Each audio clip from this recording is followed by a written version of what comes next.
Your mind. The Ace Combat series has been mixing dogfights and drama with just enough realism to very loosely qualify it as some type of flight sim. While the franchise has existed since the early 90s, the series has flown too low to register on most players' radars. Ace Combat Assault Horizon may just change that. With obvious investment in visual prowess, expanded gameplay variety, and a story set in the recognizable real world, the latest Ace Combat is aiming noticeably higher than it has in the past. Is it able to keep a lock on success?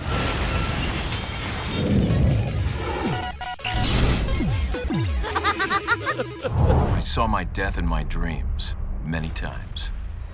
A nightmare that I'll never forget. In attaching Jim DeFelice, the best-selling author of military thrillers, and shifting away from the series' goofy sci-fi world, Assault Horizon manages to tell a vaguely believable story that creates personal drama using defined, if not very nuanced, personalities. Main character Lieutenant Colonel William Bishop is duty-driven and cares about his men. The antagonistic Andrei Markov stages a threatening if unoriginal military coup in Russia to menace the world with a new type of superweapon. The supporting cast boasts textbook diversity and friendly camaraderie, helping to keep things from getting too dry. The earnest effort put into the dramatic staging is in no way exceptional, but provides enough context to pay off. I've never seen an explosion like that. The helo just flipped over.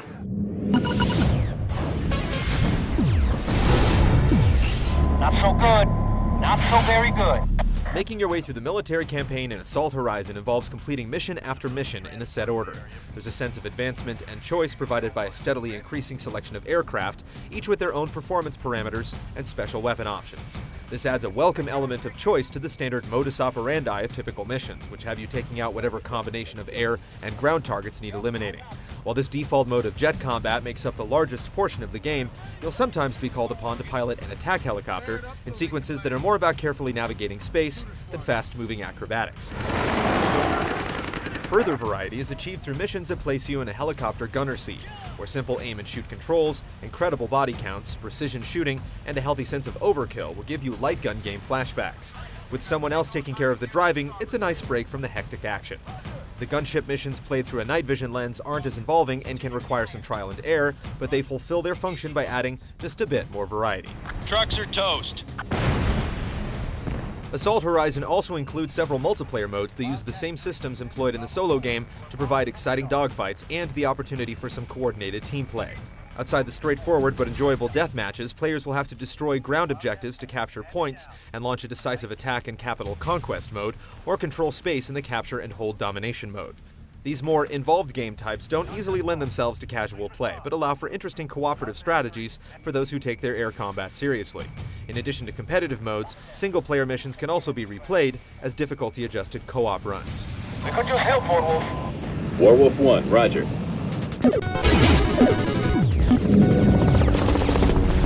Bandits coming north at very low altitude.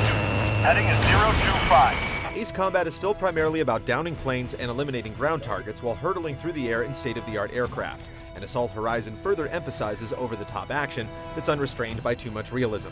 Planes carry dozens of missiles, sometimes launching several at a time, and they can sustain numerous direct hits. But in addition to spamming long-distance attacks, you're now able to lock in your view to track an individual enemy and focus on targeting. Gaining this predatory advantage is hugely enjoyable, and bringing an enemy down this way leads to a cutaway depicting the kill in gory mechanical detail. Your enemies, particularly aces or other human players, can put you in the same situation, and escapes or risky reversals are always possible. Bandit destroyed.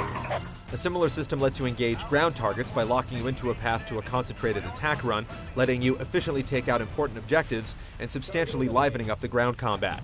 The focused viewpoint brings the game toward arcade-style simplicity, but considering its general tone and feel, it's a step in the right direction. My six. Outside the close-range assaults, the default control option makes you a bit less likely to lose your orientation and slam into the ground, with the second option allowing for slightly more realistic controls within the boundaries of the game. While there's no real issue with the controls, the wide-open sky does tend to make many missions feel very similar to one another. The sameness is often mitigated with fresh mission objectives, but stages can occasionally feel like simple arenas besieged by wave after wave of unvaried opposition, with the game's intensity decreasing with repetition. Helicopter controls are a bit complex no matter what the configuration, and although the way your guns lock onto targets seemingly out of necessity can make targeting feel a bit too automatic, they're still fun to fly, even if it's clear they play second fiddle to the jets. Surprisingly, for a game that puts such a premium on action, more mundane activities do pop up from time to time. You'll take off and land once or twice, although there's usually a dramatic complication of some sort to make it interesting. You're also curiously able to direct your first-person view as you embody Bishop in certain scenes, although it's only your eyes that are free to wander in what are essentially on-rail story segments. It's a way for the game to show off its tech and its characters, but while it adds a bit of immersion, it's also a little bit boring.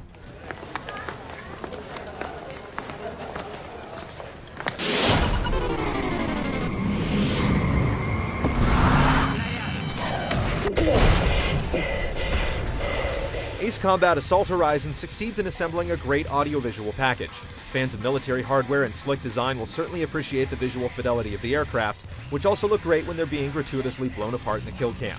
And where many games concerned with aerial combat neglect detail on the ground, Ace Combat's real-world locations actually look fairly real, often bringing the action thrillingly close to ground level, with convincing visuals that make weaving through skyscrapers during dogfights feel intense and memorable.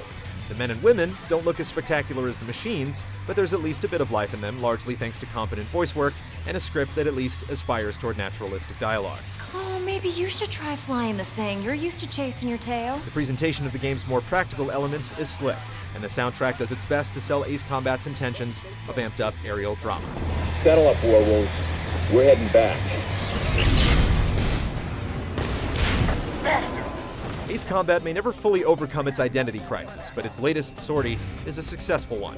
Assault Horizon creates some spectacular moments with its visually impressive close-range battles that make up for some of its slower, more repetitive lulls, and incorporates several different types of gameplay without compromising its overall quality or theme. Both the campaign and multiplayer feel well developed, creating a well-rounded package with a lot of value. It may not be everything to everybody, but Ace Combat Assault Horizon works hard to impress, and ultimately proves its worth.